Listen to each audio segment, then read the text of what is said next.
Ubicado en una de las zonas más tradicionales de Buenos Aires, el Museo Isaac Fernández Blanco funciona en el antiguo Palacio Noel. Este edificio, de estilo neocolonial, se terminó de edificar a finales de 1920. Cuenta con 2 espacios bien definidos. El principal, 3 plantas donde se exhibe el patrimonio permanente del museo, y otro destinado a las exposiciones temporales. Ambas construcciones se encuentran separadas por un gran jardín de estilo español. El Museo Fernández Blanco ofrece testimonio a través de piezas de platería, pintura, mobiliario, libros y documentos del encuentro entre las culturas del Viejo Mundo y América.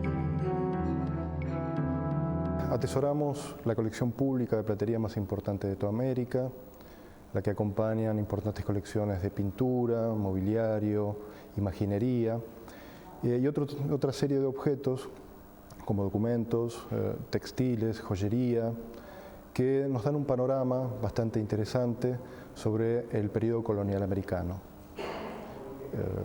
Es a partir de la donación de don Isaac Fernández Blanco, un gran coleccionista de finales del siglo XIX y principios del siglo XX, cómo se conforma esta colección.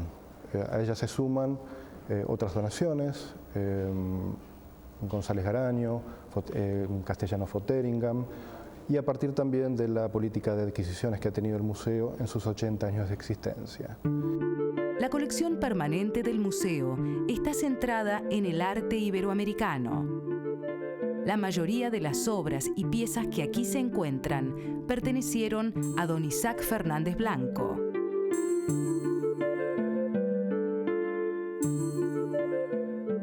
Descendiente de una familia española, se instaló en el Río de la Plata durante el siglo XVIII. Heredero de una gran fortuna, la destinó fundamentalmente a la colección de objetos de arte. Con el transcurso de los años, se recibieron otras donaciones que se pueden apreciar recorriendo las salas del museo. La mayoría de los museos están planteados en casas que fueron pensadas como casas de familia y no como museos. Esto ofrece una dificultad, pero también puede llegar a servirnos como una ventaja a la hora de organizar el espacio. Obviamente, en una casa de familia lo que importaba era arrancar con una sala impactante, luego los lugares de estar, los lugares para compartir, y en las plantas altas nos encontrábamos siempre con dormitorios, con lugares más privados. Eso para nosotros tiene que ser una ventaja y tiene que ser aprovechable. Por empezar, nosotros también necesitamos, porque cuando vamos a un museo tenemos esta necesidad de encontrarnos con algo que nos impacte y con algo que nos vaya impactando a la vez a medida que vamos pasando por otras áreas y salir de ese impacto inicial. Pero lo que hemos estado trabajando durante estos últimos años y que por suerte comenzamos ya justo en el año del 80 aniversario, tiene que ver con la necesidad de contar con todos estos objetos una historia. Y los objetos han pasado a ser las ilustraciones de esa narración. La colección de arte propone reconstruir la historia desde los tiempos previos a la conquista hasta la creación de la nueva república. El edificio en el cual se estableció este museo resulta una muestra más de la fusión, en este caso arquitectónica, de España con el Río de la Plata. El lugar donde se exhiben todos estos tesoros es muy especial también. Se trata de una importante casa de Buenos Aires, un pequeño palacio neocolonial construido hacia 1920, y es importante porque genera un determinado contexto para esta colección, que es este especial estilo, que es el estilo neocolonial, cuyo principal difusor ha sido el arquitecto constructor de esta casa, el arquitecto Martín Noel, y es parte de un movimiento que tiene que ver con el primer nacionalismo un movimiento que en toda América se da a partir de cierta necesidad impuesta por la gran corriente inmigratoria europea de finales del XIX y principio del XX. Entonces en toda América se dan ciertas corrientes que abrevan en las raíces americanas. Tenemos el movimiento indigenista, el americanista, y Martín Noel abreva en este movimiento hispanista que genera en la arquitectura el estilo neocolonial. La colección permanente del museo ofrece una versión de la historia para aquellos que estén interesados en conocer los primeros momentos en la historia de la conformación de América del Sur. El marco en el que el Museo Fernández Blanco propone recorrer la colección plantea apreciar la muestra desde una perspectiva artística y como parte del movimiento de colonización y evangelización. El arte español cumplió una función estética, pero también tuvo la intención de cristianizar al indígena. Lo que van a encontrar en su visita al museo y a partir de estas colecciones es la opción de hacer un recorrido que tiene que ver con un guión. Nosotros hemos elegido un guión determinado, como podíamos haber elegido tantos otros, que tiene que ver con tres ámbitos importantes de este desarrollo histórico de América. Nosotros nos encontramos obviamente con una impronta que tiene que ver con la colonización española, con la base de la cultura americana preexistente, con alguna influencia que tiene que ver con la raza africana que ha llegado al continente a través del sistema de la esclavitud. Y nosotros nos situamos en el punto de vista del sincretismo que todas estas culturas, el sincretismo que se ha producido a partir del aporte de todas estas culturas. En ese sentido nos ubicamos en esta posición tratando de expresar la riqueza de la producción artística iberoamericana y de cómo todas esas culturas se han unido y han dado la base para la producción de lo que te decía antes, que es una primera identidad de nuestros pueblos. El visitante descubre por intermedio del arte el encuentro de las culturas de América, África y España. Tres razas que confluyen en un nuevo continente y dan como resultado el surgimiento de una producción propia que funde en piezas artísticas. Surge una nueva manifestación que incluye temáticas cristianas desde una perspectiva americana. Sí, nosotros somos un museo de arte, pero presentamos esa colección, esos objetos, con un contexto histórico, no con la pretensión de transformarnos en un museo histórico, pero sí para dar al público un contexto histórico, social, que les permita pensar algunas cosas acerca de la producción de estos objetos. En ese sentido, hemos elegido tres temas o tres líneas discursivas a través de todo el recorrido del museo, que tienen que ver con el mundo surandino, los espacios coloniales más importantes, más fuertes, el Perú, el Alto Perú, lo que es hoy Bolivia, el proyecto jesuítico que tiene que ver con la cultura que nosotros llamamos cultura de la selva, aquellos sectores que tienen que ver con la Mesopotamia, el Paraguay, Brasil, la zona de Mojos y Chiquitos en el oriente boliviano, y la puerta del Atlántico, Buenos Aires, como puerta de entrada de la influencia directa de España y del mundo portugués a través del Brasil. La planta baja del museo nos propone conocer el primer encuentro entre estas tres razas. Los conflictos, los primeros años de la llegada de los españoles y la influencia de los primeros esclavos africanos que llegaron a tierra americana. El museo aporta una perspectiva acerca de la identidad de los habitantes de América a partir de la colonización española. Lo que creo que nos explicaría algo es ¿de dónde viene todo esto? O sea, ¿por qué somos quienes somos? Bueno, este es el primer capítulo de esa historia.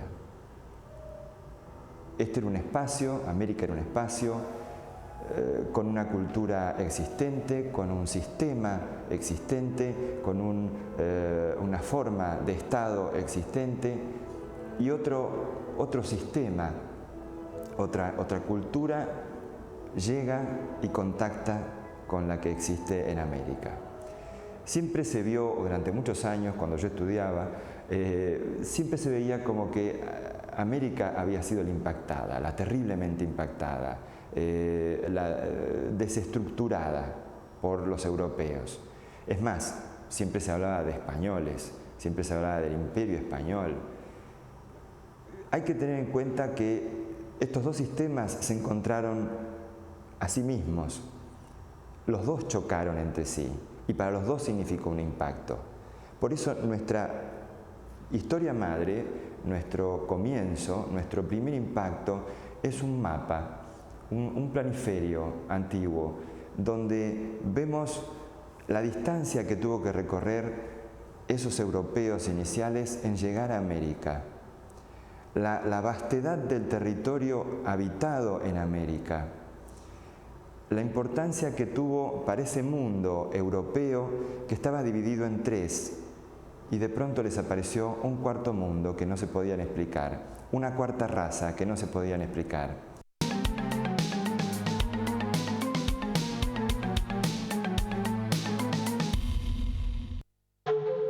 Luego de los primeros años de colonización, otro conflicto se hace evidente. Las nuevas generaciones, nacidas en América, y la mezcla de españoles y nativos, conocidos con el nombre de criollos, comienzan a buscar su participación activa en el ámbito social y político. Es así como comienzan las luchas por ocupar un espacio propio en la nueva conformación social del poder político. La primera planta del Museo Fernández Blanco da cuenta de este segundo período que comienza en América, el nuevo orden criollo. El dormitorio que está detrás mío tiene que ver con el momento o la etapa más importante del poder de estos criollos. Representa algo así como el gran poder adquisitivo que significó el descubrimiento de las minas de plata en Potosí. El punto al que se llega económicamente, comercialmente, hacia el siglo XVIII con un excelente nivel cultural, es el que para nosotros es el punto medular de nuestra historia, porque justamente esto que decíamos antes, con esta combinación de tres razas y con estos criollos rearmando, reinventando la historia, redescubriendo América, es la que nos presentan esta imagen la más original de América o del producto cultural americano, que es el barroco americano. Este espacio que está detrás mío es uno de los mejores ejemplos de combinación de estos elementos europeos, mestizos, en proporciones, en color, en iconografía. O sea, ellos soportan su sistema bajo una iconografía que les viene de Europa, pero la readaptan con su color, con sus formas, con sus tamaños, con su idea de cómo deben ser las cosas. Estos cuadros que están detrás mío están basados en apenas láminas en blanco y negro, en algunas ilustraciones en blanco y negro que estaban en los libros impresos que venían de Europa. O sea que el color, más allá de las indicaciones que algún religioso podía darle, es algo propio de ellos, es el invento, es el agregado, es el condimento especial que hace que estas cosas sean distintas. Los siglos de colonización española y las distintas órdenes evangelizadoras, en especial las misiones jesuíticas, marcan su impronta en las culturas indígenas. Esto se refleja en la música, la imaginería y la pintura. La evangelización organizó la producción del arte y la significación de los sentidos en función del dogma cristiano. Las culturas autóctonas americanas reelaboran los conceptos cristianos, creando una representación propia y original. Uno de los temas principales de la iconografía religiosa son los ángeles. Los evangelizadores mantenían una fuerte adoración por ellos. Esto es transmitido de diversas maneras a los americanos, quienes encuentran en estas figuras paralelismos con su propia concepción del mundo. Esta sala ocupa una de las habitaciones de la antigua casa de los Noel. Está ubicada en el segundo piso del museo. Una de sus particularidades principales es que tiene un balcón mirador de estilo limenio, desde el cual se puede contemplar casi todo el patio del palacio. Y lo que está expuesto en ella, aparte de la platería peruana civil que se exhibe aquí, hay un conjunto de cuadros con determinadas iconografías cristianas propias de las zonas andinas, sobre todo de la escuela cusqueña y de la escuela del lago Titicaca en Bolivia, que representan, o se trata de hacer un pequeño resumen de las devociones propias de los mestizos e indígenas de esta región, que están basadas, por supuesto, en advocaciones originarias de Europa, traídas por los conquistadores, especialmente por los evangelizadores, pero en América, sobre todo en el periodo que va desde 1680 hasta 1750, que sería correspondería al periodo barroco andino en el estilo, y que también corresponde con la etapa de movimientos criollistas, tanto en la literatura como en el arte, en la zona andina y en casi toda América en general. Hay como una mirada hacia la propia sociedad americana, no tanta copia desde Europa, y entonces se empieza a representar estos santos, vírgenes, mártires y ángeles de una forma que un poco está inspirada en lo que ellos creían que eran elementos autóctonos o elementos anteriores a la conquista española. Lo primero que se introduce son los llamados ángeles a la romana. Los ángeles a la romana vienen de los ángeles renacentistas, que se vestían como si fueran divinidades grecorromanas, con pequeñas túnicas, algunos con yelmo para representar que eran militares, y con coturnos o grecas en los pies, es decir, botas de metal o cuero. A esos ángeles a la romana muy europeos, los indígenas que tenían una cierta fobia hacia la desnudez o hacia la semidesnudez, como venían los ángeles europeos, empezaban a cubrirlos con elementos más propios del periodo barroco, como podían ser principalmente muchos volados, monios, joyas y sobre todo encajes. El encaje es un elemento introducido por los europeos que los indígenas después de la conquista toman como un elemento jerárquico, es decir, un inca o una persona de familia noble marcaba su jerarquía, entre otras cosas, introduciendo encaje en sus vestimentas. Entonces, cuando tenían que representar un ser superior como un ángel, le colocaban encajes para darle esa mayor jerarquía. Hacia la segunda mitad del siglo XVIII, la sociedad porteña colonial llega a su máximo punto de desarrollo económico. Comienzan a importarse desde diferentes lugares de América objetos de arte, vestimentas y mobiliarios que permiten a esta nueva clase social que constituyen los criollos demostrar un estatus más elevado.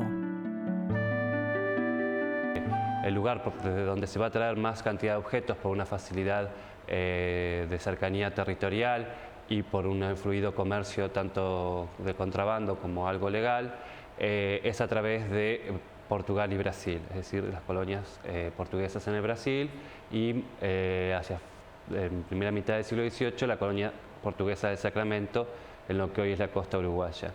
Desde allí se traen especialmente mobiliario, por supuesto vestimentas, zapatos, textiles, imaginería y platería.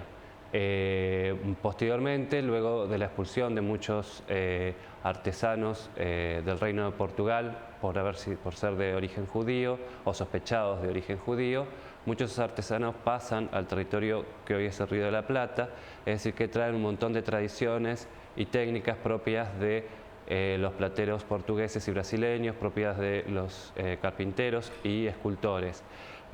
Muchos de ellos se instalan aquí en Buenos Aires y trabajan hasta la primera mitad del siglo XIX, a través de las fuentes que vienen de España, de las fuentes que vienen, que vienen de Portugal, y la alto peruana, es decir, que la mezcla de todos esos estilos es lo que va a marcar después lo que nosotros llamamos platería criolla o platería argentina, propia de los siglos XIX y XX.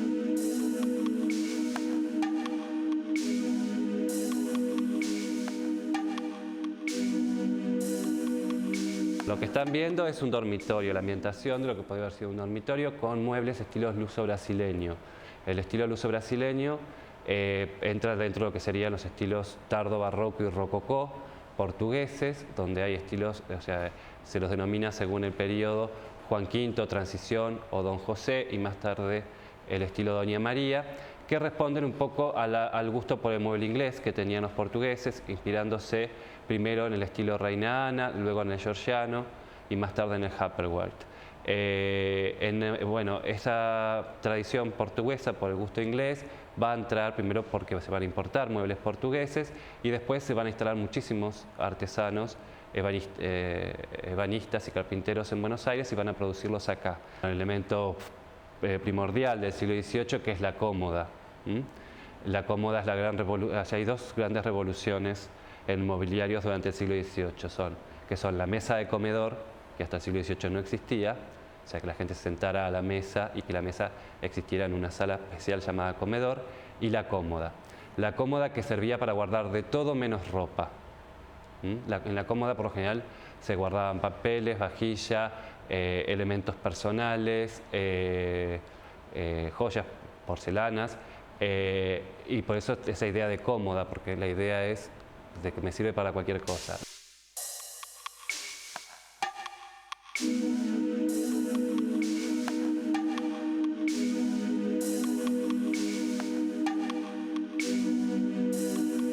Bueno, nuestras colecciones nos permiten entonces difundir estos periodos a través de la exhibición del patrimonio permanente y se suman a esto las exhibiciones temporarias. Hacemos alrededor de 5 y 7 exhibiciones temporarias, obviamente que tienen una línea en relación a nuestra temática. Y luego hay una serie de actividades muy fuertes que tienen que ver con la música, el teatro, la actividad educativa, que se suman a esta actividad principal y generan, bueno, una cantidad de actividades con las que se va a encontrar el público cuando venga al museo. Estoy refiriendo a ciclos musicales, una verdadera temporada musical, que si bien su temática es muy amplia, está centrada fundamentalmente en la difusión de la música antigua hasta el periodo barroco, que es, digamos, el periodo fundamental al que se refiere el museo. Con lo cual así también hay una tarea institucional en lo que hace a la investigación y difusión de los repertorios de este periodo. Tenemos una serie de cursos que tienen que ver con la historia y la historia del arte, talleres de dibujo, plástica, de danza, siempre, digamos, con la estrategia de apuntar a la difusión de nuestro periodo específico. El recorrido por el Palacio Noel, a través de sus colecciones de arte y la narración sobre la historia de la conquista, transporta a sus visitantes a los días de colonización española en el sur de América. Al término del recorrido, probablemente los interrogantes acerca de la conformación de una identidad argentina sean aún más profundos. Esta es la propuesta del Museo Fernández Blanco para sus visitantes.